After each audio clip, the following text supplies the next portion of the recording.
Our favorite tool for entrepreneurs podcast will address tools that are useful to startups and existing businesses. We will also cover other aspects of the launch and growth of entrepreneurial ventures. Your two hosts will be Professor Gary Palin and serial entrepreneur Ryan Budden. I'm Professor Gary Palin. Yeah, and I'm Ryan Budden. This podcast is valuable to entrepreneurs in both launch and growth modes. That's absolutely right. We'll go over some tools, get you into hyper-growth mode. How can we see some hockey stick growth in your business? Ryan, the first time I heard of a minimal viable product was the book Lean Startup by Eric Ries. And I found that to be a very, very useful tool. While the concept intuitively has been used for years, I thought Eric did a nice job of modeling it and put it in a specific structure. That's right. I also think he took it to an extreme where people weren't quite running as lean or as minimal as he was really suggesting people go to. So let's start off. Would you mind defining what is minimal viable product? Yeah, so just as the name suggests, the minimum viable product is the absolute minimum that a product needs to be developed in order to test the market. So what's the leanest and meanest thing you can get out there to gauge people's reactions, make a couple sales, see how the actual customer or consumer is going to react to it? Yeah, I think a good example of that I've seen was Airbnb. I believe the original concept where the founders created a cursory website, threw some pictures of their own apartment, and were able to get a few customers to come and rent their apartment. That was that was the origins of Airbnb. So I think that's a great example of what is minimal viable product, because you want the customer to experience it, but it doesn't have to be all the details associated with it. That's exactly right. That's a great example. I actually haven't heard of that one. Where I'm seeing some difficulties, people get obsessed with the minimum aspect, but they forget the viable aspect. Right. Yeah, that and the ability to pivot. I think people think that it's sort of one shot into that viable product, and they don't realize that the feedback is really what you're looking for.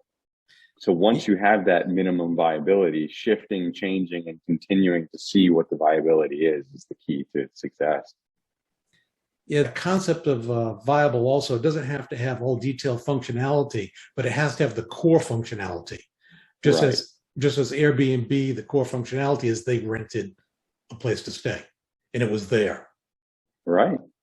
That's exactly right. And it shows you really interesting things. The project I was on not too long ago was aimed at creating events, and there was a small communication aspect to it.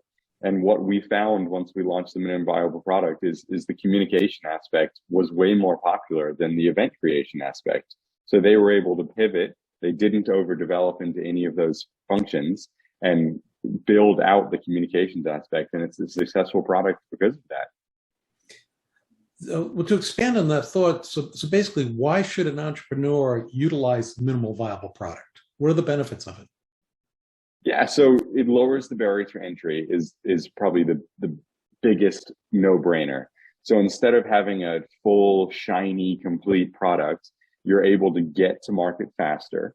So that typically means there's a less time investment, which is a less money investment, which also typically correlates to a smaller team being able to get out there. So you're not flushing out an entire product. And then you also get the customers engaged a lot earlier in the product lifecycle. So you get to see directly from the person that's ultimately going to pay for the product what they're enjoying about it, and they can kind of help you shift into the market that you're shooting for. You're basically getting a faster feedback with development. You're doing it at a more cost-effective manner. Plus, you're connecting with potential customers. And I would think a lot of those would be early adopters, which are a very valuable aspect of your target market to be able to reach early. Yeah, and typically early adopters like to feel that they're directly engaged in the product. They want to feel like they have some sort of ownership or control over what's being done.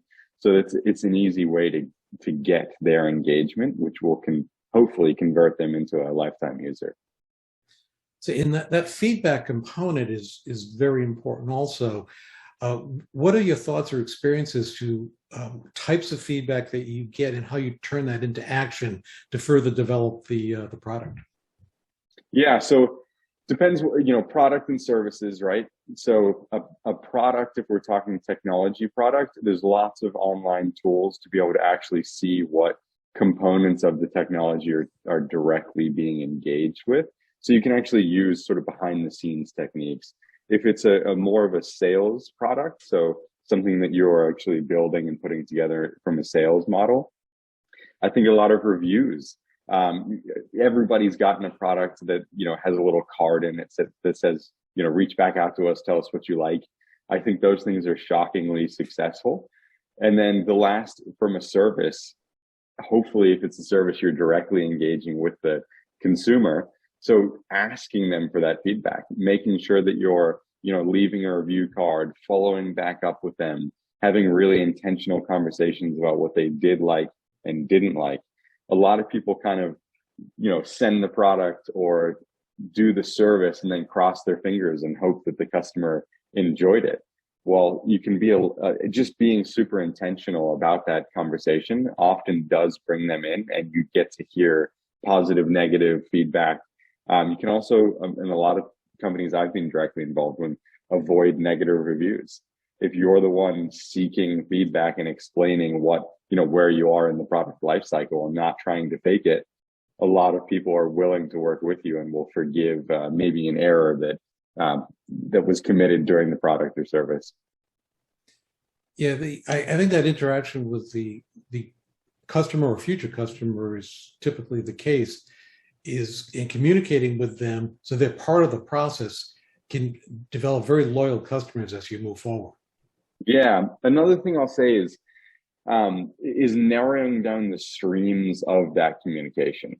So I get brought into a lot of projects where their engagement strategy is everything. Every social media channel needs to be managed. They have multiple emails. They have a phone number. They have a request or a feedback form on their website. And it's almost impossible to manage all of that incoming, even if you are a growing team. So being really intentional about what streams of communication you're being super active on.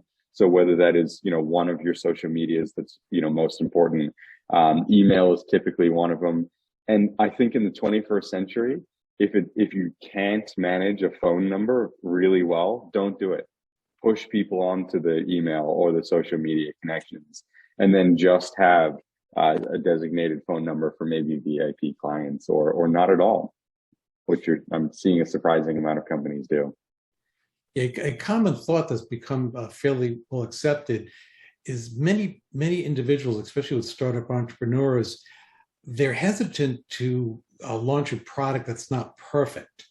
Mm-hmm. And the common thought of savvy entrepreneurs is, as you look back, as your company develops, if you're not embarrassed by your first product you launch, you waited too long.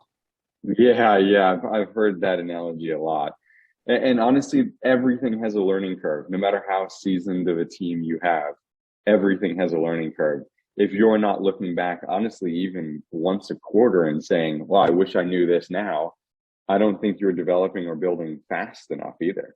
And that goes back to issues we've discussed in the past, is if you're not communicating with the customer, you're heading down the wrong path, because you're just basically going on your assumptions and your beliefs. That's exactly right. And you're not buying your product.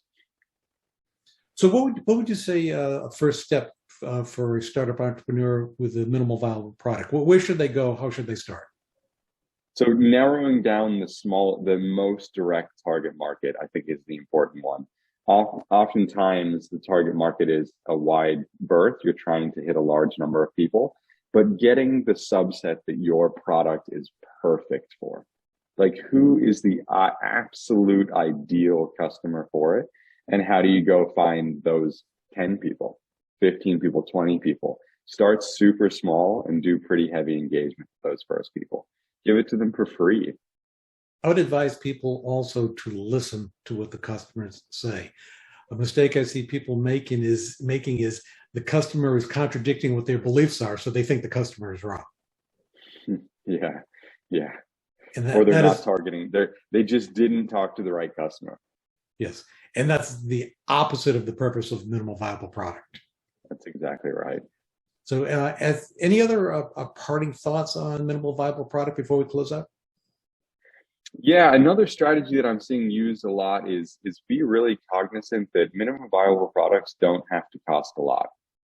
So you can get, early customers engaged with just a wireframe if it's a piece of technology, or with some product maps if it's a tangible product, or with phone calls that, there's no actual service behind it. You haven't bought the service equipment yet if it's a service. You can get quite a lot of engagement if you have a really solid idea that you've mapped out, again, via wireframe or some early digital images, or a service that you're offering without a huge investment into that space. So test the market. Don't be afraid to reach out to people and have an idea. I think a lot of people get caught in the minimum viable product by thinking someone's going to steal their idea if it's not really well done. Obviously that's probably happened in history, but more often than not, you end up just hiding your idea and it never ends up coming out. I think most people, the action is worth a lot more than the idea. So get out there, start talking about it, start talking early and often. Yeah, I agree. Getting the feedback early and frequently and not being afraid to pivot is the key to the success. That's exactly right. Well, I enjoyed it again, Ryan. Thank you very much. Yeah, good luck, everybody. Thanks for listening to our favorite tools for entrepreneurs, hosted by Professor Gary Palin and Ryan Budden. We trust you enjoy our deep dive into topics assisting in the launch and growth of your entrepreneurial venture. As always, you can head over to ProfSpirit.com to check out all the resources and courses designed to assist entrepreneurs. If you haven't already done so, please follow this podcast on our Spotify and YouTube channels, allowing you to keep abreast of our podcast releases in a timely manner. Thanks again, and we will see you next time.